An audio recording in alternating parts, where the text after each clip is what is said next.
Hello, my lovelies. FibroBear here, posting about health, chronic illness, and well-being in spite of some challenges.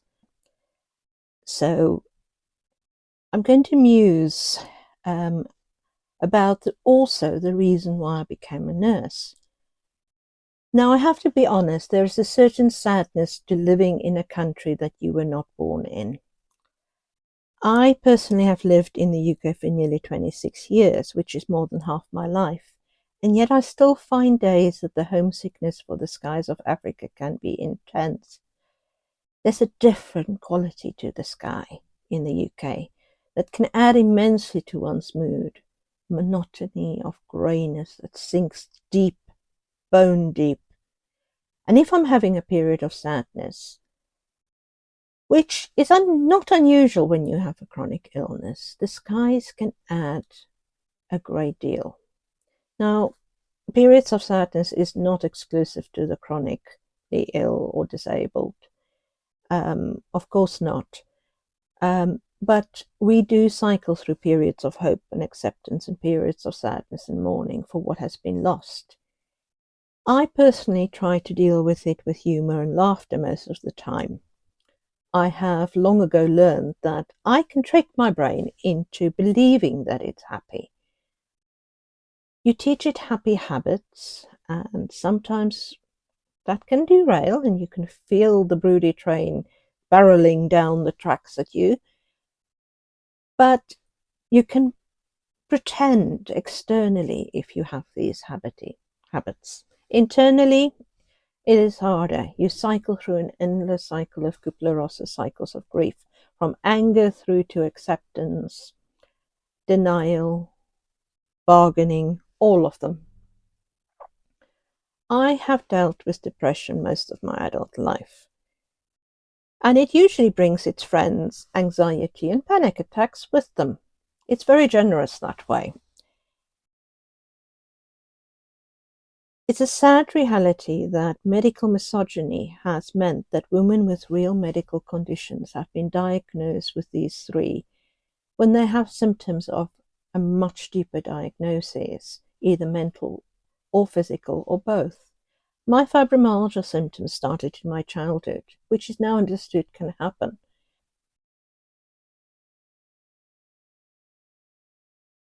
Recent studies have pointed out that it's a probable autoimmune condition.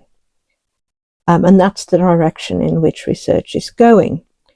I had rotavirus, which is the known autoimmune trigger virus, when I was a baby. And so I think that set me personally up to have fibromyalgia later on. And I didn't help matters by being an absolute tomboy and racing around and falling downstairs, and being hypermobile made even worse.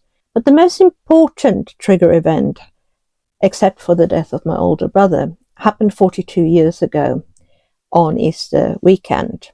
It was Thursday before the Easter weekend of 1982, and we as a family were preparing to go to our farm about 90 minutes drive away.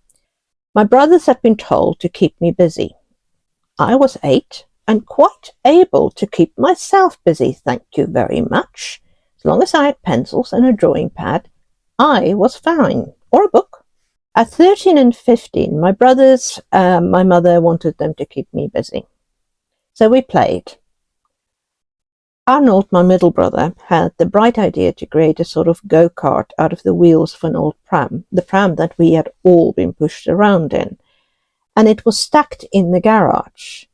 And we all took turns being pushed across the cement floor.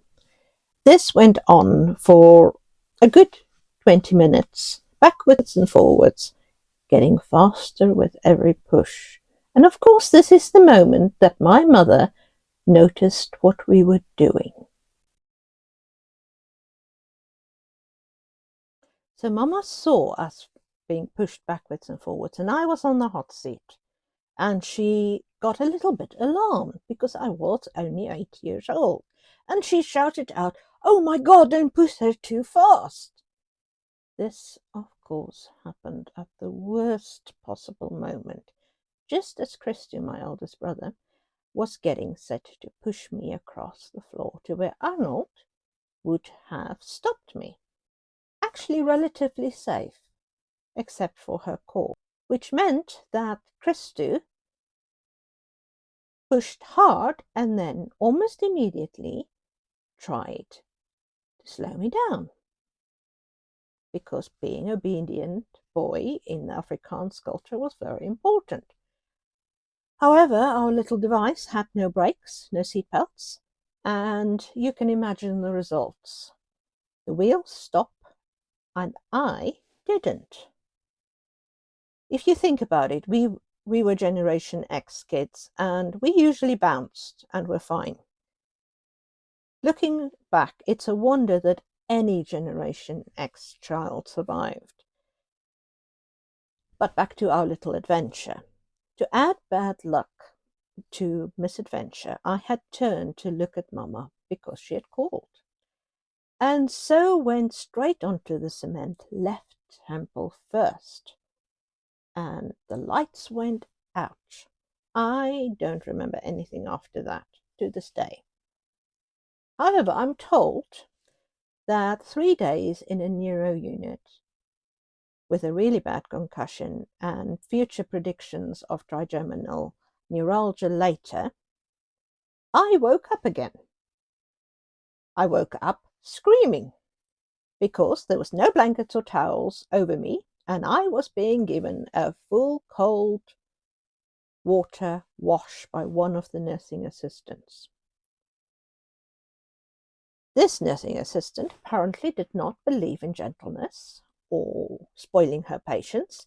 Her patients were going to be cleaned as quickly and as efficiently as she could manage.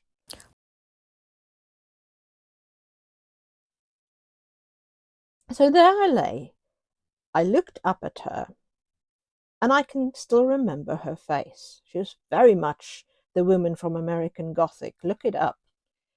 And I screamed and screamed, and I had a healthy set of lungs.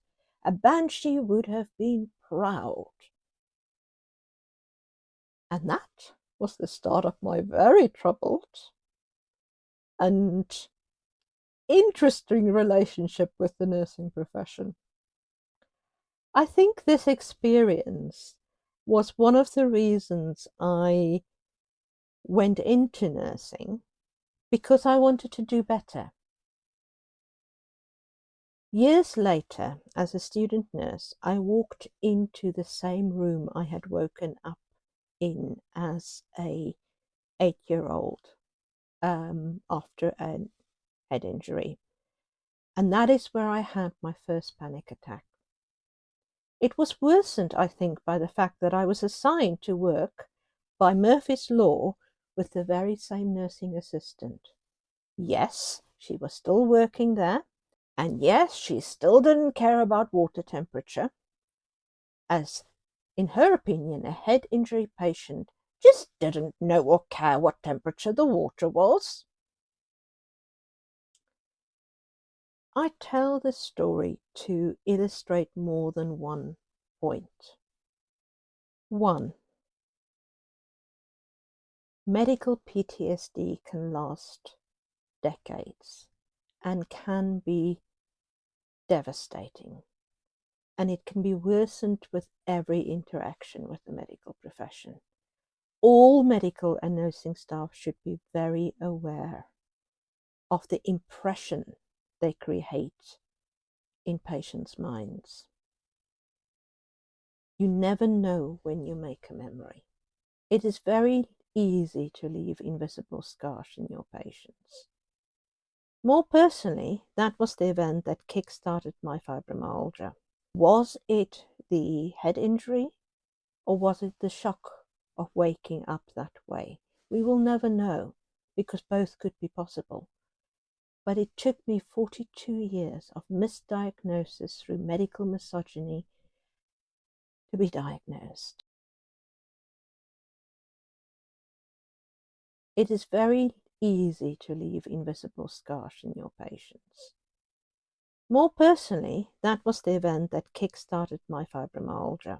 Was it the head injury, or was it the shock of waking up that way? We will never know, because both could be possible. But it took me 42 years of misdiagnosis through medical misogyny to be diagnosed. It was labeled as anxiety and depression and panic attacks and chronic pain of unknown origin, even medication-seeking behavior at one point, although my MRI scans proved that there was structural problems as well. My personal belief, and this is a belief rather than an opinion, which is much stronger, is that any medical profession who still gaslights patients with, it's just anxiety, or it's just stress, or it's all in your head, you need to take a holiday, should all be forced to undergo a cold sponge bath under the hands of a cruel person like that nursing assistant, and maybe then they'll see the error of their ways. The question, therefore, is how strong can medical PTSD be? It is very strange how amongst all the nurses, doctors, and healthcare workers I have known over a 3 decades career, one nursing assistant whose face I could still draw or describe feature by feature for a police artist. And that was the nursing assistant that thought it was just fine to give a girl of 8 no modesty covering and wash her in cold water. So this story, a very personal story and a very vulnerable story, was for all the healthcare workers out there. I was one of you, and therefore I think I am able to speak person to person, professional to professional to you. Kindness and compassion should be your default setting. That's it for today. Love to all of my lovelies. You are loved, you are precious, and I'll see you soon. Bye.